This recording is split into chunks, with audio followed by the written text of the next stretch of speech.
Here's another middle of the week video. I'm gonna get this old Gravely running because I got some serious tilling that I need to do in the tater patch. I've let the tater patch go. It's sad. I'm not sure that I'm gonna show y'all the tater patch. Anyway, let's get this to the basement and see if we can get it running.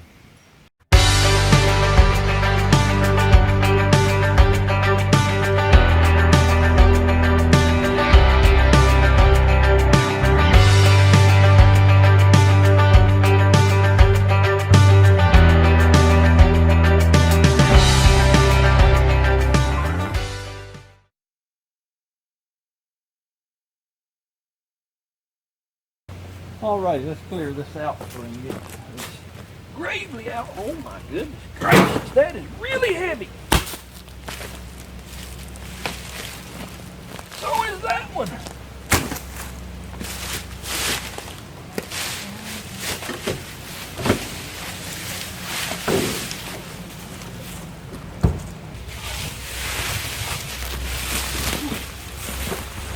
It's got a little ride-along thing, but the steering wheel is broke. Well, okay, I just broke it the rest of the way. Might have to make something for that. But I like to sit down. Oh, it's really heavy. Really heavy!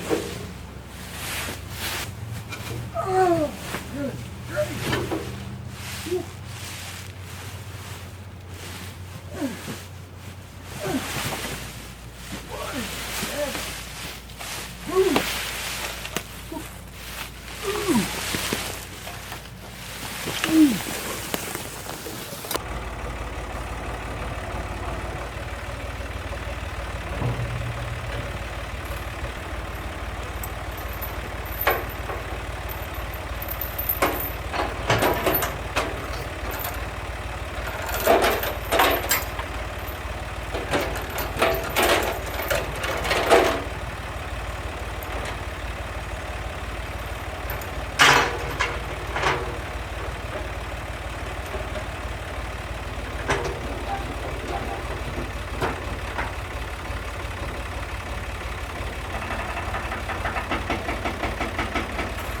It's 93 degrees right now with a heat index of 106 and the humidity is hovering around 4,000%. That's typical Tennessee weather for you. So we're gonna pump these tires up, or hopefully they'll pump up, and we're gonna get this little fella right in the basement right there because it is hot. Well, here the little fella is. I got the hood up on it. Going by the stickers, a 12 horse Kohler. Of course, it's electric start. There's a starter right there, and there's a battery. Let me show you what my daddy did to hook that battery up. You know, it's got the little posts that stick up like a lawnmower battery. Well, it's got the round post cables. Well, he just run that bolt through this post here. Hey, if it works, it works. I'm sure that battery's no count, so I'm gonna have to steal one off probably the go-kart and hook it up and see if the starter works first, see if we're getting any ignition. Then I might pull the carburetor off, go ahead and clean it, because this thing probably hasn't ran in, if I'm guessing, 15 to 20 years, maybe longer. I'm not sure. I know he didn't use it very much, if any. But anyway, let me get all that stuff done and we'll see what we're working with.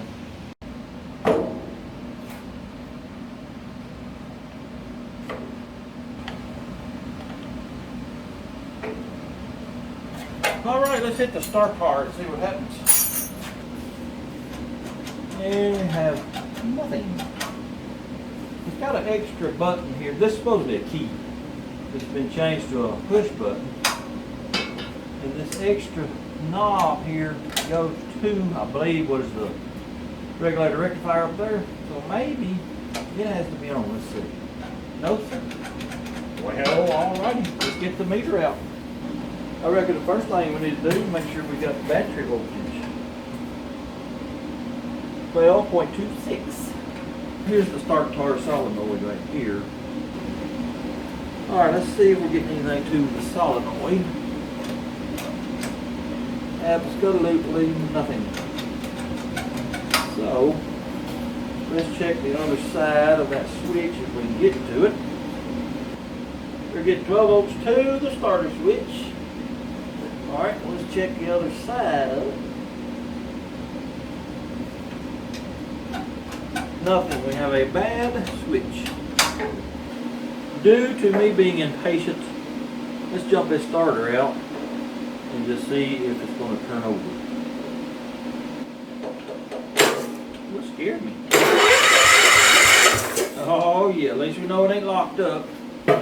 So, I guess I need to take this push button off and look at it and maybe see if I got a replacement.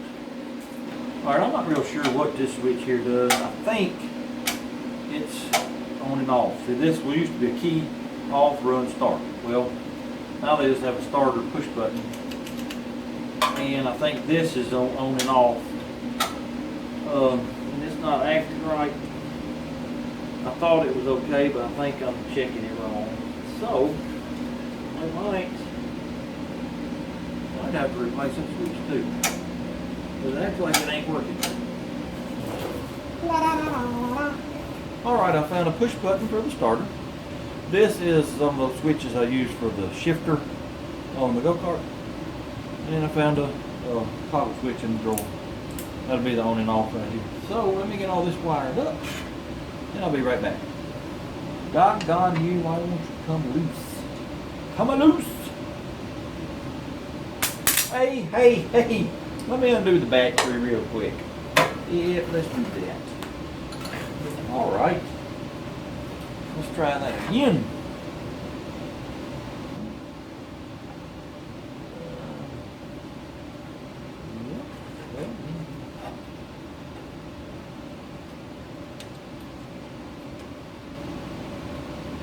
Alright, got that tight. All the wires are still on. Trying to short it out so I can see. So, let me hook the battery back up, make sure we're still good. Alright, here we go. Look at there. So I guess next, I'm going to pull the plug, see what it looks like, and see if we're getting any spark.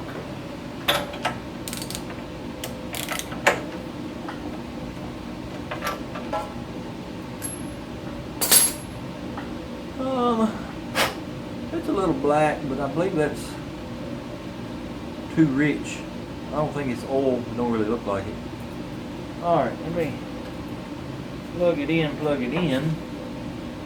and then we'll see if we get any sparkages. Here we go. Toaster.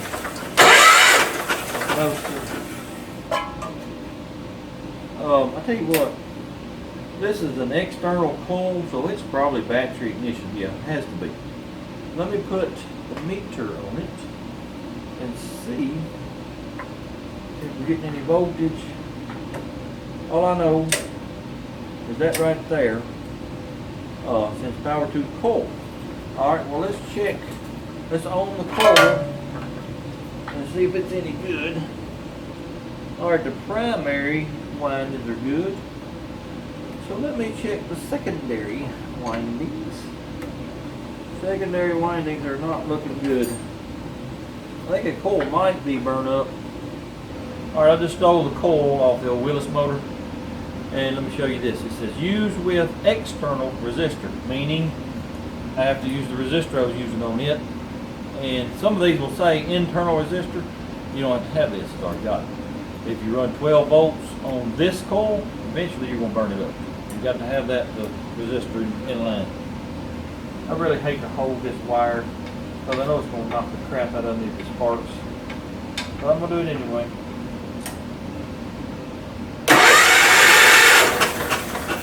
No sparky. So, I think the points are over here on the side. Thank goodness they're not behind the flywheel. So, let me get over here and pull the cover off and probably have to file on them points just a little bit. Under this cover right here, that's where the pointages are. So let me get it off and do a little filing on them points. Oh yeah, they're pretty nasty. Let me get my little file on them. This ferrule line is right in my dead blame way. So is the dead blame muffler. This is not very user friendly right here. I can't get to it. All right, I think they're fouled. Before I put that cover back on, we'll come over here. Oh, see if we get any spark now. All right, here we go. Oh yeah, we get spark now. All right, let me attempt to get this little cover back on, and then we'll pull the carburetor and go through it real quick. This should not be very fun. Just out of curiosity, I checked this coil again after the wires were unhooked. It checks good. I don't know. I'm gonna put it up on the shelf.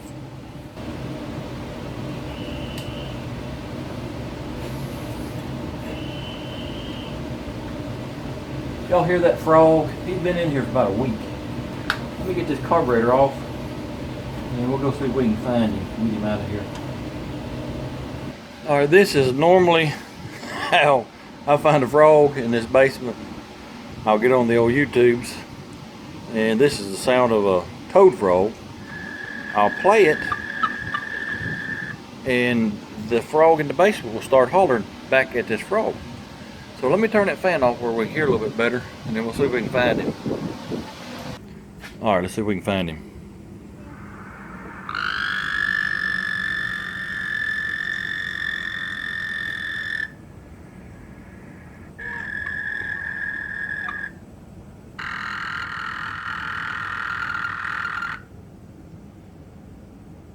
Well, he don't want to holler back at us.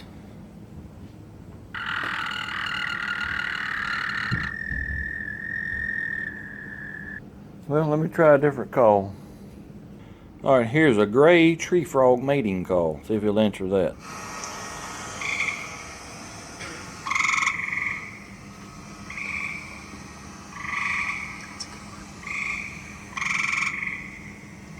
Well, he's just going to ignore us altogether.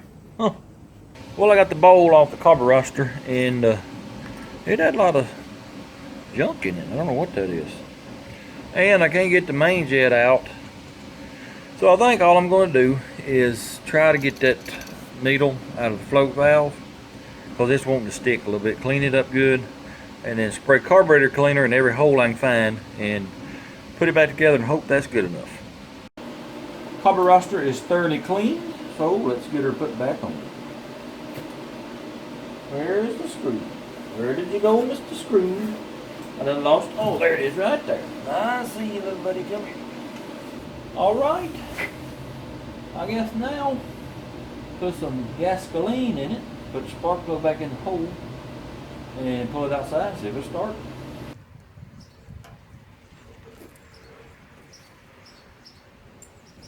Like a sauna out here.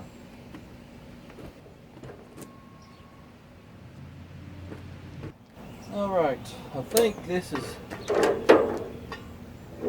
the wheel clutch. I don't know. I guess I ought to look it up, see how you operate it. We don't worry about that.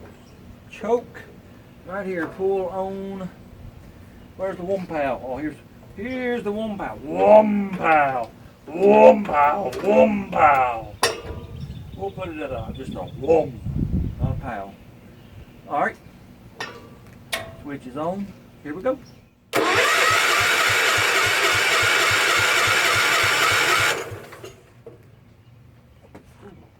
Oh, look here. Look here.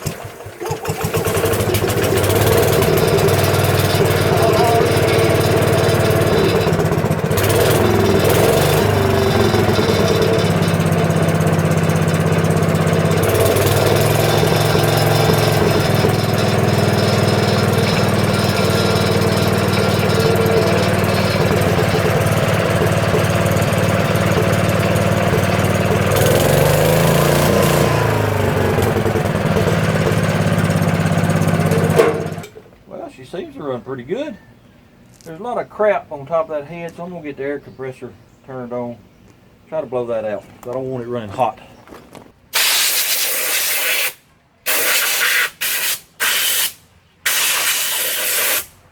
Just so y'all don't panic, I did check the Earl, and it was about a quart low, so I put a quart in it. There's a dipstick right here for the transmission. It's right on full, so it's good. Let's just see if the thing will move back and forth.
the PTO won't engage.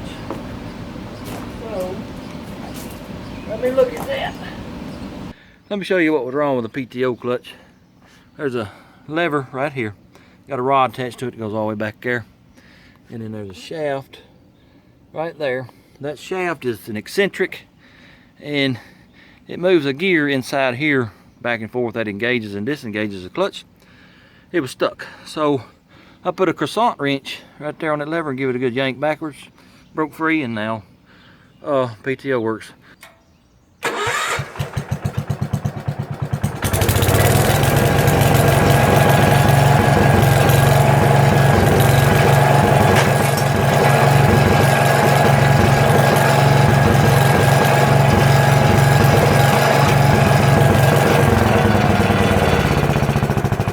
Now that we got everything operating, I want to do some tilling with it. That's why I drag the thing out. And I don't know what this attachment's for. It looks like it's one heck of a digger. I got a tiller attachment and a bush hog attachment. So let me go get the tiller attachment, and we'll get this swapped out. And we'll go out there to the tater patch and attempt to till it. Well, there's the little tiller attachment. All you gotta do is pull this pin, and this whole thing should slide out. Well, upon further inspection, that tiller's got this mounting flange here where that there don't have one. So, I don't know if I need to take this cover here off or not. Let's take it off and just see what happens.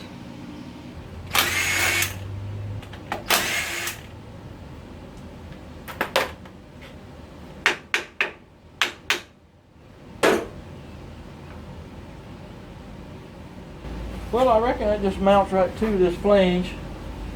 So let me put a little bit of RT and V on there, keep all that oil from leaking. And then I guess it'll be ready to go.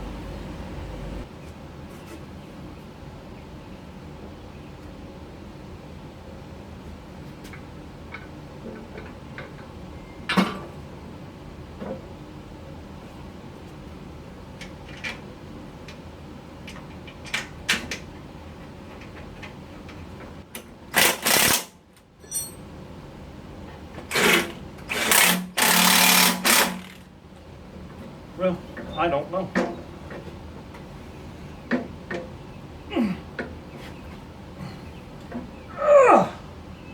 There's something missing here. I don't know what it is. Some kind of spacer or something. When I tighten it down, that won't turn, so I don't know. Well, fellers, I think I got it figured out now. I took a trip down Dumas Lane, it appears. For whatever reason, I thought I needed to take this off of here, right here. No, you don't have to. You know, when I put that this attachment here, I put it on here, tighten it down, it wouldn't turn. This was bottoming out on the tiller attachment. And I kept thinking, well, there's got to be a spacer here somewhere. Well, Dumas, here's your spacer. Put that back on, like so. Then put your tiller attachment on top of that. There you go.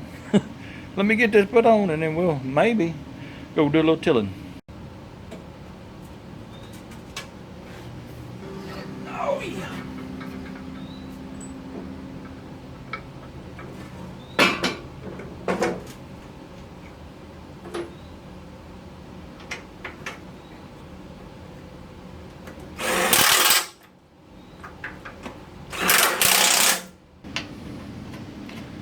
Alrighty, I just checked both gearboxes. They were bone dry. So I put a little bit of gear oil in them. So let's head out to the garden and see if it'll till. Now don't laugh. This is a tater patch. There's tater plants in there. A whole lot of grass with it too though. Here's the deal on this. Like I told y'all, I'm not a gardener, not a farmer. I like working on the tractors and the tillers and using them. But as far as growing stuff, I ain't got a clue. My brother is the farmer and the gardener. Well, he quit on this because about half the taters didn't come up. Well, I've been too busy to tend to it, and about 3 weeks ago, I got the old John Deere B out with cultivators and made a trip through, and it didn't do much. It just barely scratched the surface. And as you can see, there's a fence right out there, And this little patch, it just ain't made for a tractor to work it. You have to back down the rows and then come this way as you plow, and it's pretty aggravating. So I don't think I'm gonna grow nothing else here that needs to be, you know, worked with a tractor. But that's why it looks like it does. I've been too busy to fool with it.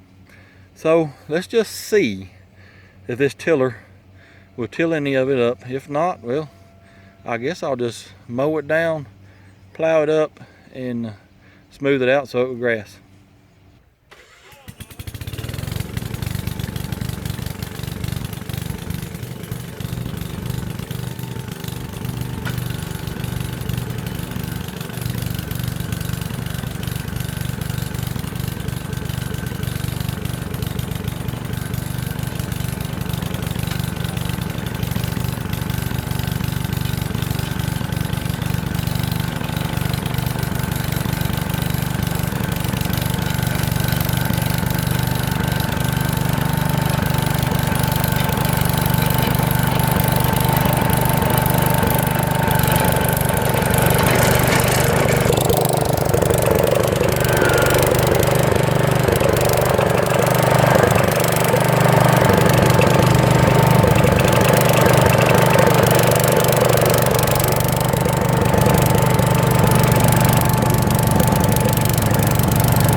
Well, it's a digging son of a gun. I mean, look how loose all that is right there. You know, it tore through that grass like it wasn't nothing. It's a little bit wide, I think, for my rows, because when I got over here, I tore up about half the tater plants.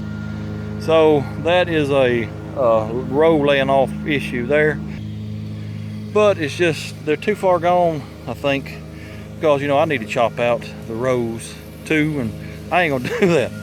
I'm basically experimenting, trying to get ready for next year, because this dirt, you know, is kind of hard, and you know, you have to heal taters, and I haven't been successful with that yet.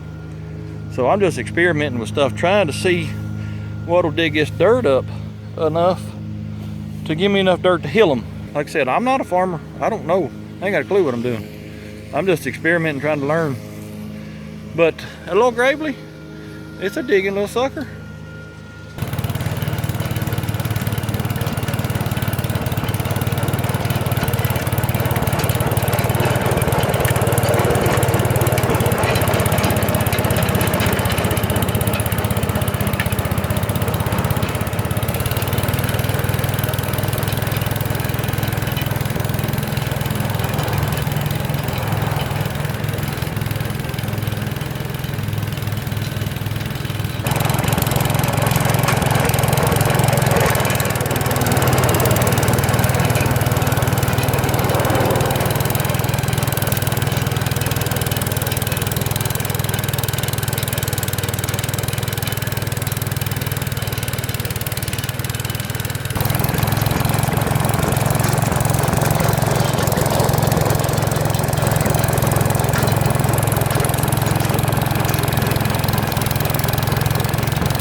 Well, the little feller does pretty good. Especially considering how much grass was here. I mean, you know, it digs fairly deep. That still ain't deep enough to get enough dirt to heal. But I just mainly wanted to see what that thing would do. And I believe running it backwards is the way to go, especially when you got a lot of grass, because look right here. It drug every bit of that grass down here to the end and got it out of there. So that's good anyway. Even though the tater patch is a mess. I tell you what I'm gonna do. I was headed home the other day and they just set some tobacco, I don't know, 2 or 3 weeks ago, and he was out there plowing it. And the plow he was using, I mean, it was digging down in the dirt. So I got to find out what he was using, and I believe that's what I need to do here. I'm just experimenting right now, just trying to figure out what I need to do to be able to get enough dirt to heal them, because that's my main issue, is I can't get enough dirt dug up to heal the taters. So that's what I'm experimenting with right now. And I'll tell you something else, you know, the attachment that was on that at first, I might put it back on tomorrow and just see what it does. You know, it ain't gonna hurt anything. So yeah, let's do that tomorrow. Y'all remember yesterday that frog that was croaking down here? I never could find him. Well, I poured a little bit of water in the floor last night before I left, because he's been in here a week or so. I figured he was thirsty, so I poured him that little water out. Well, just as soon as I come down the steps right there, I saw him jump. He was in this little puddle of water. Well, here the little feller is. Right there, let me get in the light. A little bullfrog is what it is. So I finally caught him. Let's get him outside. Well, it's the next day, and upon further research, this attachment is called a plow. And let me tell you, after watching a few YouTube videos, that sucker will throw some dirt. So I think we're going to put that back on there, and we're going to head out to the tater patch and just see what it does. It's got a piece of PVC pipe that sort of looks like somebody wanted to put a collar on it. Well, the ones I saw in the videos, they don't have any collar. So we're going to pull that off before I put it back on the machine.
Well, I know this ain't what you're supposed to use that attachment for, but it's actually healing the taters just a little bit.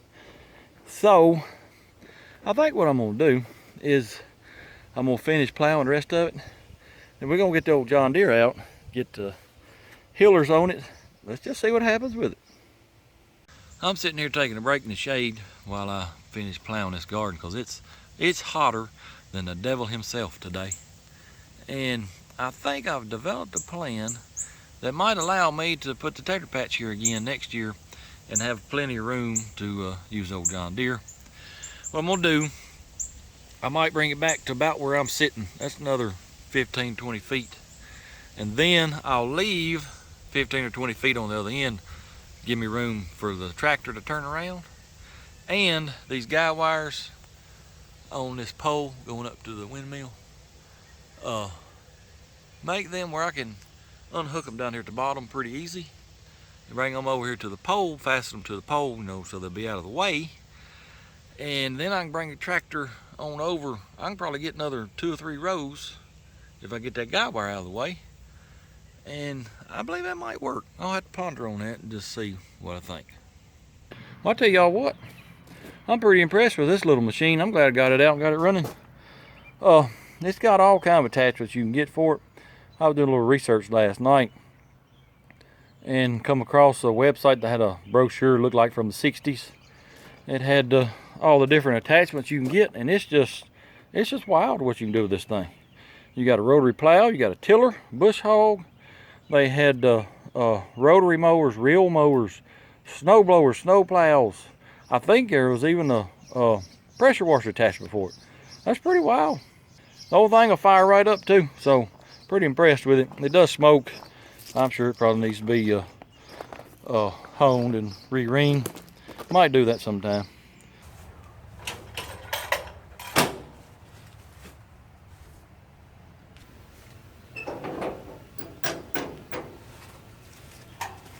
All right, this thing usually starts pretty good. 2 to 3 pulls and it's running. So let's see what happens this time.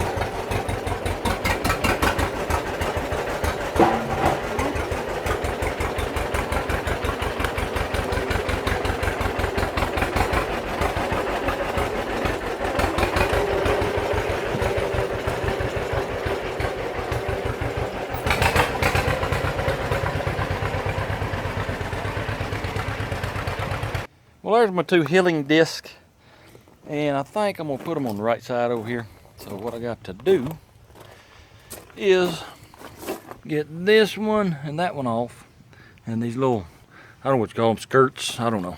I gotta raise them all the way up so they'll be out of the way, and then put my 2 hillers right there. So let me get that done real quick, and then we'll go out there and see if we can hill some taters. By the way, what y'all think about my old tractor? It's a 42 or 43, I done forgot. I bought it about 4 years ago, and I had to pull the head off and give it a valve job. But as you saw in the video, the sucker fired right up. The old girl runs pretty good. I bought this set of cultivators last year. I've only used them twice. I laid the rows off out there, and then I laid the rows off of my brother's garden. And then, 2 or 3 weeks ago, I scratched out there. Didn't do much. Like I said, I don't know how to farm. I'm learning though. Well, I got them on, but there's a couple of issues I had to overcome. Well, these discs here got a curved shank. That's why I had to put them where they are. I was originally going to put them right here, but then they'd have been too close to each other to just pour my plants up. And 2, you can see that they're almost touching the ground. Well, they were touching the ground when I first put them on. I had to run these 2 adjusters up, give me a little bit more clearance, but I think they'll work. So let's head on out there and see what they do. All right, before I get started, I'm gonna tell y'all, this is probably gonna be pretty comical. I gotta back down the rows and then come this way. Well, that tractor's geared too high to be doing that. It needs to be geared lower. And 2, the darn lift, it don't wanna act right about half the time.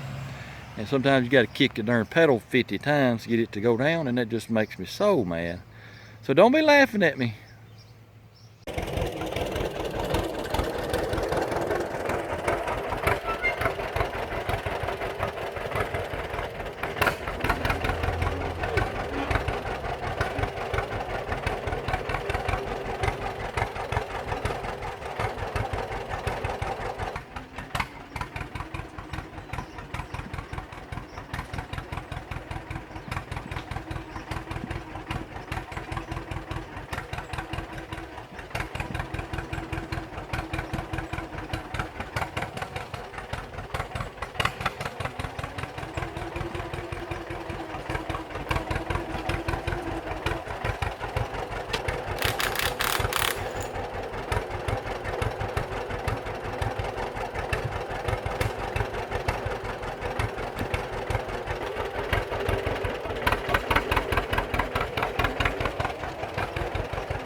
I don't know how or when it happened, but that one right there is just cocked up on me. Let me get it straightened back up.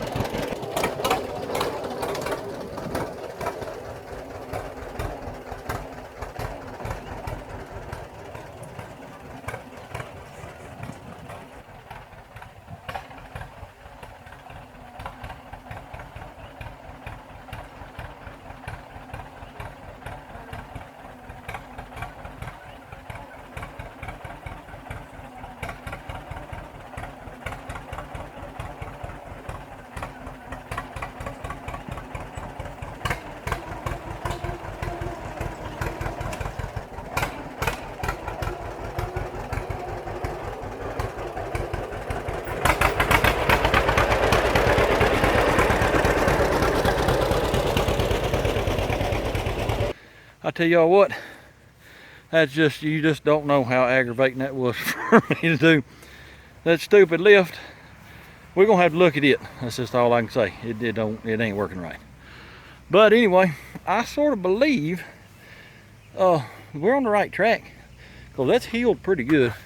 Let me get down here low, maybe you can see it a little bit better. It's doing pretty good. I think that rotary plow on that gravely is the way to go to get the dirt dug up, because yeah, they're healed pretty dang good now. They may even have an attachment for this. I'm gonna have to be on the lookout, because just the little research I've done, they got a whole bunch of attachments for that little feller. So if I run across any of them, I may buy them. But I'm pretty pleased with this right here. I've learned quite a bit in the last couple of days, and I got a better idea of what I need to do next year. The hillers, they did pretty good. They need to be brought together closer, but I can't, because I'm having to back down the rows. If I bring them any closer, I'm just gonna rip all the plants up. So I believe if I move this tater patch down like I'm talking about, it'll be a whole lot better. Let's take a look at this other side over here. These rows right here in the middle where this dang pole is, well, I didn't even attempt them. But I think next year, if I do what I was talking about earlier and move the whole garden down this way 15, 20 feet, what I might do is come on either side of this pole and start laying off my rows, and just don't even worry about out there in the middle. I think that'll work pretty good. I plan on plowing these taters up when it comes time. I don't even know how long I need to leave them. I'm telling you, I'm not a farmer. But when I do, I'm probably gonna video it, so be looking for that. Well, I hope y'all enjoyed this middle of the week video. It's like to work me to death. I'm about to burn up. Anyway, see y'all next time. Peace.